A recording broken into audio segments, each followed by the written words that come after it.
आज पांडियान महाशय कहते जे जदि 9 तारिख दिन मुख्यमंत्री शपथ ग्रहण न करती ताले सी राजनीति संन्यास नेबे। गोटे कथा आज्ञा मु कहूँ आपण कही जीवन शेष बिंदु जाए आपण ओडावासी सेवार रही यदि ओडावासी सेवार रे तेज न जीतिले कहीं राजनीति छाड़े कहीं सेवा करेंगे ना। मु तो आज कहूँ मु धामनगर जिते हारे मु लोक सहित रही राजनीति संन्यास नवा कथा कहबी ना।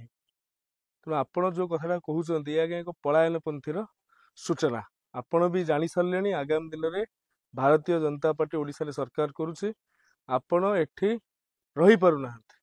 आपणकर आज्ञा दीटा घर आमर गोटे घर आम घर ओडिशा आम अलग राज्य जापरूनी आपण दीटा घर आपण कहे मुझे राजनीति संन्यास नेबी आप निज घर को पलैबे किंतु आपण कौन पे धर्मेंद्र भाई को कहते धर्मेंद्र भाई भी कहतु सी राजनीति संन्यास नेबे कहीं से जन जनसेवक मूलरू सी राजनीति आरंभ कर लोकंर सेवा लोकंर कल्याण जितवा हारिबाटा कौन राजनीतिर आज्ञा एकमात्र सार कथा एकमात्र सिद्धांत से कथा नुहे।